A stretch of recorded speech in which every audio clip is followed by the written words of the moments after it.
kita belajar beban kerja mental yuk. Jadi apa sih beban kerja mental itu?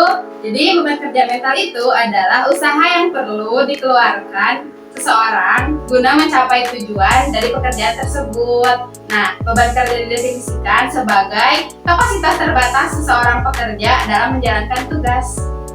Nah, jadi hal-hal yang menimbulkan beban kerja itu ada 3. Yang pertama, pekerja harus tetap waspada, tingkat tinggi dalam jumlah waktu yang lama. Contohnya pekerja crane. Yang kedua, pekerja harus tanggung jawab mengambil keputusan terhadap kualitas hasil dan keselamatan orang lain. Contohnya itu dokter COVID. Dan yang ketiga, pekerjaan bersifat monoton. Yang keempat, pekerjaan yang kurang interaksi dan pekerja lain. Analisis beban kerja mental. Salah satu subbagian dalam melakukan perancangan kerja. Kenapa sih kita butuh analisis beban kerja? Dalam ergonomi, prinsip dalam perancangan kerja adalah dengan tetap menjaga agar demand atau permintaan pekerja kurang dari kapasitas manusia. Jadi harus balance, gak boleh terlalu rendah dan gak boleh terlalu tinggi. Selanjutnya ada dampak beban kerja mental. Yang pertama, kualitas atau kuantitas hasil kerja yang buruk. Yang kedua, terjadi kecelakaan kerja. Yang ketiga, human error.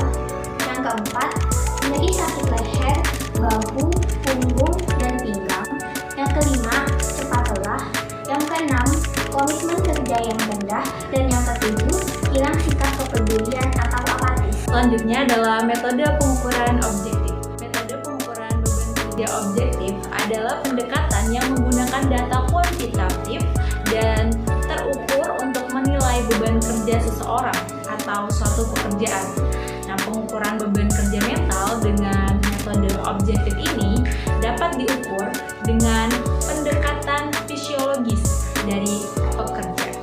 Kelelahan kerja mental pada seseorang pekerja terjadi akibat adanya reaksi fungsional dari tubuh dan pusat kesadaran. Sumber data yang diolah adalah data-data kuantitatif yang bisa dilakukan antara lain. Yang pertama, pengukuran variabilitas denyut jantung dan denyut nadi. Nah, yang kedua, mengukur selang waktu kedipan mata, eye blink rate. Yang ketiga, flicker test. Yang keempat, itu pengukuran kadar asam saliva. Untuk mengukur dalam model SWOT ada 2 tahapan. Yang pertama ada scale development, yaitu subjek mengisi pengurutan kartu sebanyak 27 kartu kombinasi dari urutan beban kerja terendah sampai beban kerja tertinggi menurut persepsi masing-masing subjek. Yang kedua yaitu ada event scoring, di mana subjek memberikan rating SWOT dari masing-masing task, kemudian rating tersebut dihitung ke dalam program di komputer untuk mengetahui overall score dari masing-masing kombinasinya. Setelahnya didapatlah hasil penggabungan dimensi ukuran beban kerja dengan performasi. Urutan pertama ada time load atau beban waktu yang menunjukkan jumlah waktu yang tersedia dalam perencanaan, pelaksanaan, dan monitoring tugas. Yang kedua ada mental effort atau beban usaha mental, berarti banyaknya usaha mental dalam melaksanakan suatu pekerjaan. Yang ketiga ada psychological stress atau beban tekanan psikologis yang menunjukkan tingkat risiko pekerjaan, kebingungan, dan frustrasi. Nah, yang selanjutnya ada metode NASA TLX. Metode ini berupa kuesioner yang dikembangkan berdasarkan munculnya kebutuhan pengukuran subjektif yang lebih mudah, namun lebih sensitif pada pengukuran beban kerja. NASA TLX menggunakan 6 dimensi untuk menilai beban kerja mental. Yang pertama ada mental demand, psychological demand, temporal demand, performasi, effort, dan frustration. Yang pertama ada mental demand, yaitu mengingat, melihat, dan mencari. Yang kedua ada physical demand, yaitu mendorong, menarik, dan mengontrol. Yang ketiga ada temporal demand, yaitu tekanan waktu selama bekerja. Yang keempat ada performasi, yaitu seberapa puas atau seberapa berhasilnya.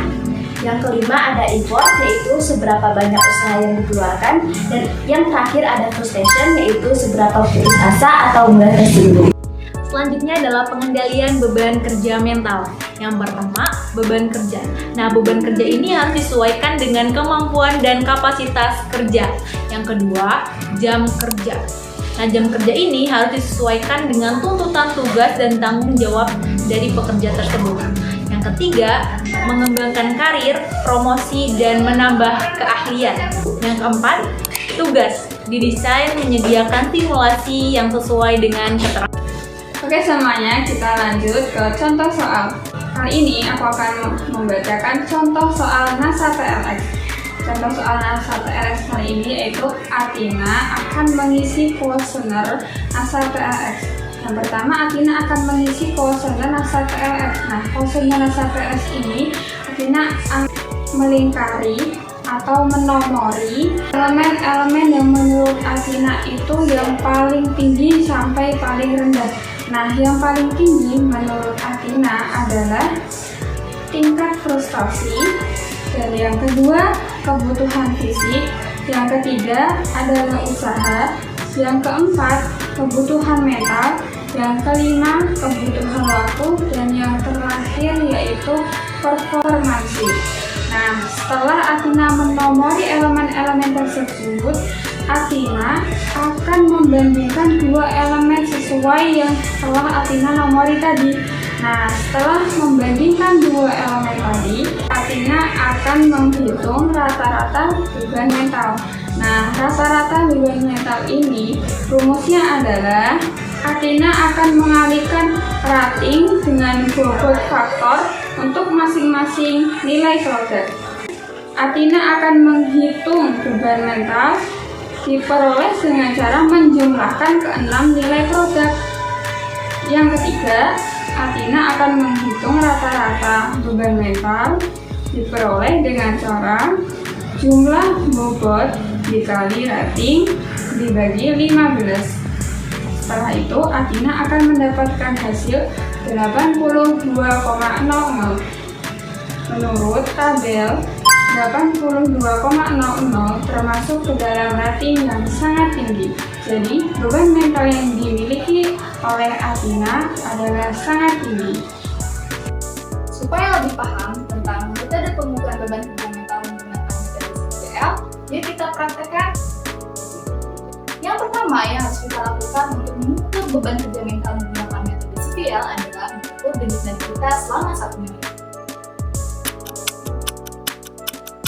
Ada 90 kali berdenyut selama 1 menit.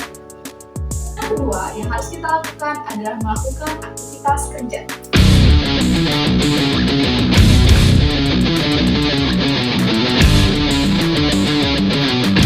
Yang ketiga, kita harus mengukur denyut nadi kita langsung setelah bekerja selama 1 menit. Nadiku berdenyut 101 kali dalam 1 menit. Setelah mempunyai data denyut nadi kerja dengan denyut nadi istirahat, lalu kita masuk ke pengukurannya menggunakan rumus di bawah ini. Rumusnya adalah CPL sama dengan 100 dikali denyut nadi kerja dikurangi denyut nadi istirahat dibagi denyut nadi maksimum dikurangi denyut nadi istirahat. Denyut nadi maksimum di sini adalah jika laki-laki 220 dikurangi umur, jika perempuan adalah 200 dikurangi umur. Hasil tersebut merupakan denyut nadi maksimum. Langsung kita masukkan menggunakan data yang telah kita peroleh. Maka CPL alpha adalah 100 dikali 101 yang mana itu merupakan denyut nadi kerja dikurangi 90 yang mana itu merupakan denyut nadi istirahat dibagi 181 di mana itu adalah denyut nadi maksimum. 200 dikurangi 19 karena umurnya 19 tahun, jadi 181 dikurangi 90 yang mana itu adalah denyut nadi istirahat. Lalu menghasilkan 100 dikali 11 dibagi 91. Setelah dihitung, hasilnya adalah 12,08%. Berdasarkan hasil perhitungan CPL, dapat disimpulkan bahwa Alifa termasuk kategori beban kerja ringan atau tidak terjadi pembebanan karena Alifa menghasilkan skor di bawah 30% atau 12,8%. Gimana? Tidak bukan?